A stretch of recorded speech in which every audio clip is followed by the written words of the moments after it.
샬롬 반갑습니다. 성도 여러분, 9월 22일 주의 날 예배에 참석하신 여러분들을 주님의 이름으로 축복하고 환영합니다. 오늘 우리에게 주시는 하나님의 말씀은 사무엘상 4장 1절에서 11절까지의 말씀입니다. 우리 같이 한 목소리로 합독하도록 하겠습니다. 시작. 사무엘의 말이 온 이스라엘에 전파되니라. 이스라엘은 나가서 블레셋 사람들과 싸우려고 에벤에셀 곁에 진치고 블레셋 사람들은 아벡에 진쳤더니 블레셋 사람들이 이스라엘에 대하여 전열을 벌이니라. 그 둘이 싸우다가 이스라엘이 블레셋 사람들 앞에서 패하여 그들에게 전쟁에서 죽임을 당한 군사가 4,000명 가량이라. 백성이 진영으로 돌아오매 이스라엘 장로들이 이르되 여호와께서 어찌하여 우리에게 오늘 블레셋 사람들 앞에 패하게 하셨는고 여호와의 언약궤를 실로에서 우리에게로 가져다가 우리 중에 있게 하여 그것으로 우리를 우리 원수들의 손에서 구원하게 하자 하니 이에 백성이 실로에 사람을 보내어 그룹 사이에 계신 만군의 여호와의 언약궤를 거기서 가져왔고 엘리의 두 아들 홈니와 비느하스는 하나님의 언약궤와 함께 거기에 있었더라. 여호와의 언약궤가 진영에 들어올 때 온 이스라엘이 큰 소리로 외치매 땅이 울린지라. 블레셋 사람이 그 외치는 소리를 듣고 이르되 히브리 진영에서 큰 소리로 외침은 어찌 되느냐 하다가 여호와의 궤가 진영에 들어온 줄을 깨달은지라. 블레셋 사람이 두려워하여 이르되 신이 진영에 이르렀도다 하고 또 이르되 우리에게 화로다. 전날에는 이런 일이 없었도다. 우리에게 화로다. 누가 우리를 이 능한 신들의 손에서 건지리요. 그들은 광야에서 여러 가지 재앙으로 애굽인을 친 신들이니라. 너희 블레셋 사람들아 강하게 되며 대장부가 되라. 너희가 히브리 사람의 종이 되기를 그들이 너희의 종이 되었던 것 같이 되지 말고 대장부 같이 되어 싸우라 하고 블레셋 사람들이 쳤더니 이스라엘이 패하여 각기 장막으로 도망하였고 살육이 심히 커서 이스라엘 보병에 엎드러진 자가 3만 명이었으며 하나님의 궤는 빼앗겼고 엘리의 두 아들 홈리와 비느하스는 죽임을 당하였더라. 아멘. 오늘 저는 누구를 위한 믿음인가 라는 제목으로 하나님의 은혜를 나누고자 합니다. 성도 여러분, 우리는 믿음을 소유한 사람들입니다. 그렇죠? 그래서 여기서 한 가지 질문을 먼저 드리고자 합니다. 자, 우리가 소유하고 있는 이 믿음은 누구를 위한 믿음인가 라는 거예요. 나를 위한 믿음입니까? 아니면 하나님을 위한 믿음입니까? 많은 사람들이 이 믿음이라는 것도 결국은 자신을 위한 것이라는 생각들을 많이 합니다. 그래서 자신의 안녕과 자신의 행복을 위해 이 믿음이라는 것을 가지고 있다라고 많이들 생각하시죠. 그러나 결코 그렇지 않다라는 거예요. 오직 자신의 안녕과 자신의 행복을 위한 믿음은 우리 기독교에서 말씀하는 믿음이 아니라 일반적인 다른 종교에서 말하는 믿음입니다. 우리 기독교에서 말하는 믿음은 나를 위한 것이 아니라 하나님을 위한 믿음이에요. 자, 오늘 본문 사무엘상 4장은 이스라엘이 블레셋과의 전쟁에서 패하는 이야기가 기록되어 있습니다. 그들은 이스라엘 하나님의 백성들이에요. 선민 백성입니다. 그들에겐 믿음도 있어 보였습니다. 그런데 그들은 왜 오늘 전쟁에서 패했을까요? 이스라엘 백성이 전쟁에서 지고 있는 모습을 오늘 살펴보므로 나를 위한 믿음이 아니라 하나님을 위한 믿음에 대해서 우리가 함께 살펴보려고 합니다. 성도 여러분, 자신을 위한 믿음은 결국은 하나님을 이용하는 사람들이에요. 자, 당시 이스라엘은 사사시대를 위협하는 최대의 적은 오늘 본문에 나온 블레셋이었습니다. 요즘으로 하면 팔레스타인이었습니다. 블레셋은 일찍 철을 수입해서 그 철로 강력한 무기를 만들었고 그 무기로 이스라엘을 계속해서 억압했습니다. 이스라엘은 그 블레셋의 그 억압으로부터 벗어나고자 블레셋과 계속해서 전쟁을 했습니다. 그런데 오늘 이스라엘이 그 전쟁에서 패한 것입니다. 그러자 이 전쟁의 패배의 원인이 어디에 있는지에 대해서 생각해 보게 되죠. 그리고 한 가지 제안을 만들어냅니다. 오늘 3절 말씀 다시 한번 볼까요? 이렇게 얘기합니다. 백성이 진영으로 돌아오매 이스라엘 장로들이 이르되 어찌하여 여호와께서 어찌하여 우리에게 오늘 블레셋 사람들 앞에 패하게 하셨는고 여호와의 언약궤를 실로에서 우리에게 가져다가 우리 중에 있게 하여 그것으로 우리를 우리 원수들의 손에서 구원하자 하니.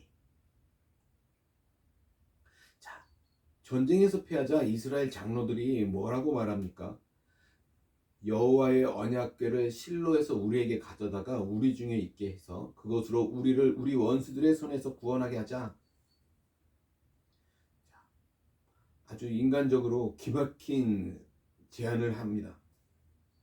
그런데 왜 이스라엘 장로들이 이런 제안을 생각해냈을까? 그것은 그들의 조상들은 가나안 전쟁 때나 요단강을 건널 때도 언약궤를 앞세워서 쉽게 건넜고 또 여리고 성도 언약궤와 함께해서 승리했습니다. 그런 기억이 있는 것이죠. 그러니 지금 이 전쟁에서 이스라엘이 전쟁에서 패하고 있으니까 언약궤를 가져와서 하나님의 도우심을 힘입어 전쟁에서 승리하고자 했다라는 거예요. 자, 이 언약궤는 무엇입니까? 이 언약궤는 모세가 시내산에서 하나님의 말씀을 받을 때 하나님께서 직접 돌판에 십계명을 기록해 주셨는데, 그죠? 그 돌판을 보관하고 있는 궤입니다. 그래서 이 언약궤는 하나님의 임재를 상징하는 가장 중요한 역할을 하였습니다. 자, 그래서 이 언약궤는 성전의 핵심이었어요.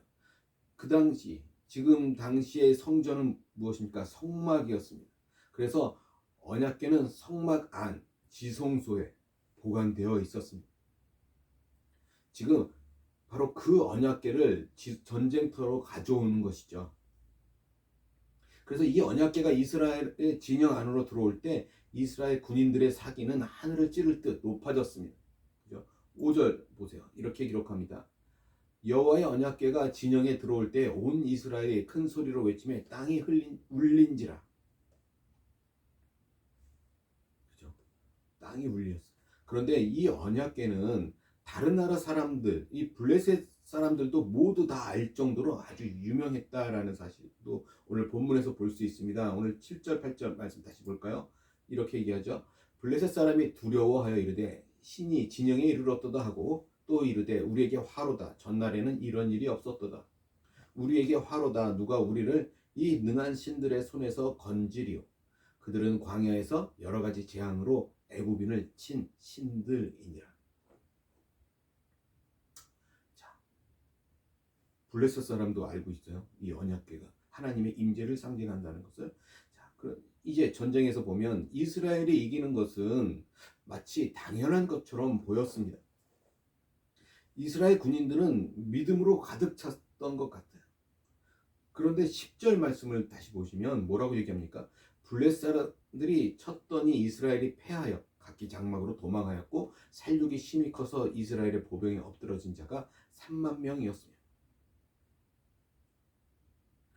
이스라엘은 전쟁에서 또 패합니다.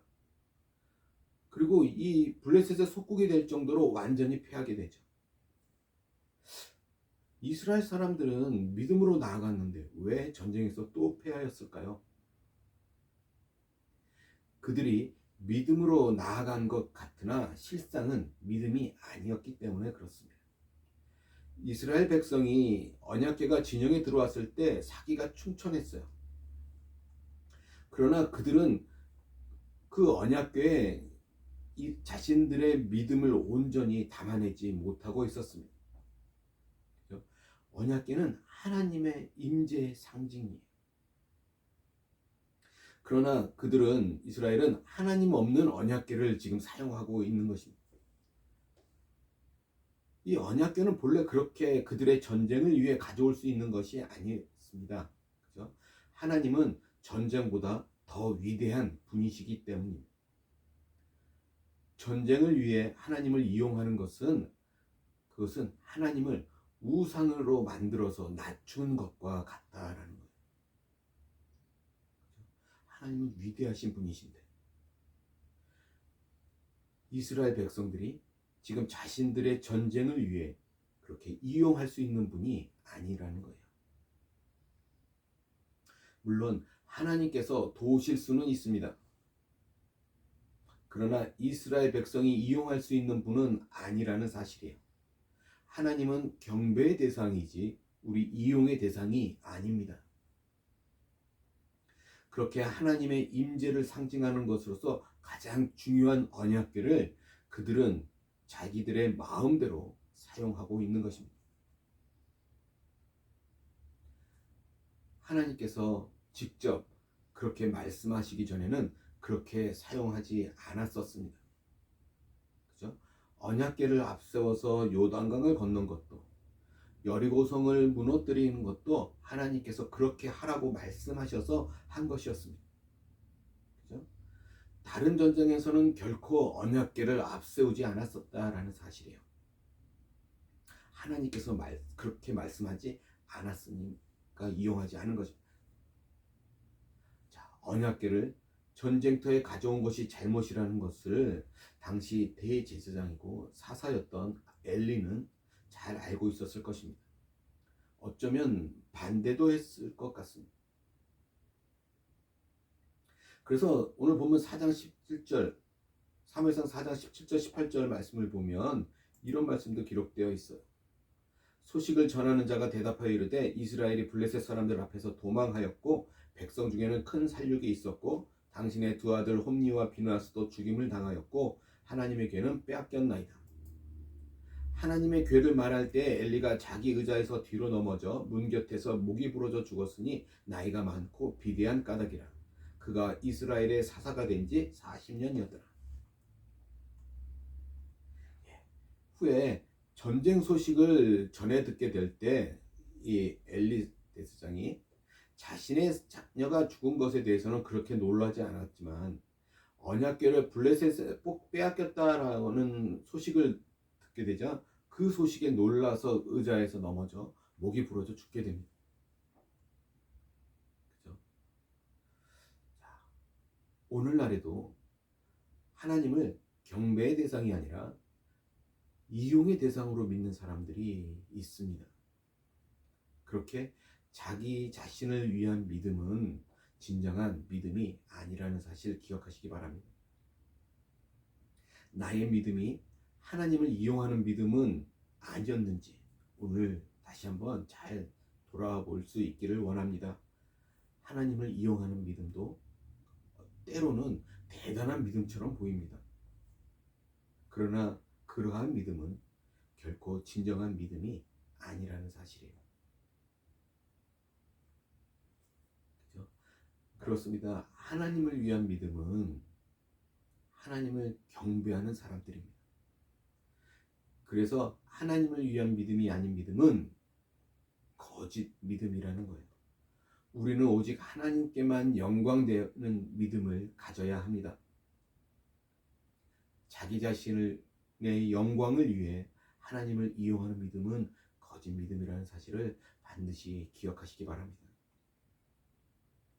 자, 오늘 본문에서 언약궤가 이스라엘 진영에 들어왔을 때 그들의 함성 소리가 온 땅을 진동했습니다. 우리가 그때의 모습을 한번 가만히 상상해 보십시오. 그 소리가 얼마나 컸을까? 그 소리가 얼마나 컸는지 땅이 울렸다라고 이야기합니다. 그들의 마음은 하나님으로 인해서 가슴 벅찼을 거예요. 그런데 진짜 중요한 것은 그것이 진정한 믿음이 아니었다라는 것이죠. 자신을 위한 믿음은 결국 믿음이 아니라는 것입니다. 왜냐하면 결국엔 자기 자신밖에 남지 않기 때문에 그렇습니다. 자기 자신을 위한 믿음은 자기 자신의 생각과 자신의 감정에 맞지 않으면 언제든지 냉정하게 버릴 수 있습니다. 자신을 위한 믿음은 믿음이 자기 자신 아래에 있는 것. 그것은 믿음의 대상이신 하나님마저도 자기 아래에 두고 있는 것입니다. 그래서 그 그것은 결코 믿음이 아니라고 말씀드리는 것입니다. 그것은 그냥 혹시나 하는 생각에 믿는 것과 같아요. 자, 그런데 그들이 만약 언약궤를 가져온 이후에 이 전쟁에서 승리하였다면 어떻게 되었을까를 한번 생각해 보십시오. 사실 그렇게 사기충천하면 더 힘이 나서 전쟁에서 승리할 수도 있지 않았겠습니까? 그러면 그들은 더욱더 그것이 자신들의 믿음의 승리라고 생각했을 것입니다. 사실 믿음의 승리가 아닌데도 말이죠. 그렇게 착각하면서 살다가 결정적인 순간에 믿음이 자신에게 손해가 될 때는 믿음을 떠나게 되는 것입니다. 지금 이스라엘 군인들의 함성이 믿음의 함성이 아니라 믿음이라는 것으로 치장된 이기주의의 함성이라는 것을 우리가 구분해서 볼 필요가 있습니다. 성도 여러분, 누구를 위한 믿음입니까? 하나님을 위한 믿음이어야 합니다. 곧 하나님께 영광이 되는 믿음이 되어야 합니다. 나의 영광을 위한 믿음이 되어서는 안 됩니다. 자기 자신을 위한 믿음은 결국 자신의 죽음과 함께 멸망 앞에 서게 될 것입니다. 그러나 영원한 왕이시고 구원자 되신 하나님을 위한 믿음은 우리를 죽음에서 건질 수 있습니다. 그래서 결국 진정으로 자신을 위한다면 자신을 위한 믿음이 아니라 하나님을 위한 믿음이어야 한다는 것을 알아야 하는 것입니다. 성도 여러분, 또 믿음은 기계적이지 않습니다. 여호와의 궤가 있다고 해서 전쟁에서 이기는 것이 아니라는 거예요. 우리가 사탄에게 십자가를 내밀면 이길 수 있는 것이 아니라는 것입니다. 십자가는 결코 그 모양으로 효력을 나타내는 것이 아니라 그것을 믿는 마음이 있을 때 그 십자가에 효력이 있는 것입니다. 자, 언약궤로 한바탕 그들 안에 난리가 났습니다. 그죠? 이스라엘 안에서는 물론이고 심지어는 블레셋 안에서도 믿음이라는 이름으로 한바탕 난리가 난 것입니다. 그런데 그것은 전혀 효험이 없었습니다. 그죠? 그 안에는 진정한 믿음이 없었기 때문입니다. 하나님을 향한 경외보다는 그저 자신들의 전쟁에서 승리가 더 중요했기 때문입니다. 하나님을 경배하지도 않으면서 하나님을 이용만 하려 했기 때문입니다. 하나님 그분을 향한 진정한 마음을 가지고 있다면 어찌 우리가 경배하지 않고 이용만 할 수 있겠습니까? 믿음은 내가 소유하고 내가 이용할 수 있는 것이 아니라는 거예요. 내가 소유되고 이용되어야 하는 것입니다. 내가 커지면 결국 남는 것은 죽음이고 하나님이 높아질 때 생명이 남게 됩니다. 그렇죠? 그래서 죄 많고 썩을 나를 위해 하나님을 이용하려 하지 말고 영원한 영광의 하나님을 위해 나를 이용하십시오. 그렇게 하나님의 영광을 위해 나를 이용할 수 있다라는 것만도 영광스러운 것이고 감사한 일인 것입니다. 성도 여러분, 지금까지 나는 진정 누구를 위한 믿음이었습니까? 간절히 소원하기는 오늘 가슴으로 오직 하나님의 영광을 위하여라고 대답할 수 있는 믿음이기를 소원합니다. 성도 여러분, 하나님의 영광을 위해서 신실합시다. 내가 좋으면 또 내 이익에 부합하면 열심을 내다가 내가 싫으면 내 이익이 아니면 멈추어 버리는 그런 것이 아니라 오직 하나님의 영광을 바라보면서 우리는 신실해야 합니다. 하나님을 위한 믿음이 결국 자기를 위하는 유일한 길인 것입니다. 자신을 내려놓고 하나님의 영광을 위하여 그것이 유일한 자기 영광이 됩니다. 믿음이라는 이름을 가지고 있어도 여전히 내가 주인이면 반드시 죽을 것이고, 내가 죽고 그리스도가 사는 사람은 반드시 살게 될 것입니다. 오직 하나님의 영광을 위한 믿음을 가지시기를 주님의 이름으로 간절히 소원합니다. 기도하겠습니다. 할렐루야. 전능하신 주님을 찬양합니다. 그렇습니다. 지금까지 내 믿음이 나를 위한 믿음이었다면 오늘 이 시간 돌아보고 회개하며 결단할 수 있는 시간이 되게 하여 주시옵소서. 이제는 오직 하나님의 영광을 위한 믿음, 하나님을 위한 믿음으로 남은 생 살아갈 수 있도록 도와주시옵소서. 오늘 우리의 결단을 위해 주님 날마다 우리가 주님 앞에 엎드리게 하시고 주님의 성령으로 충만케 하셔서 하나님 그렇게 결단한 믿음으로 나아갈 수 있도록, 또 한 주를 시작할 수 있는 우리 모두가 될 수 있도록 주님 함께하여 주시옵소서. 감사하며 우리 주 예수 그리스도 받들어 간절히 기도드리옵나이다. 아멘.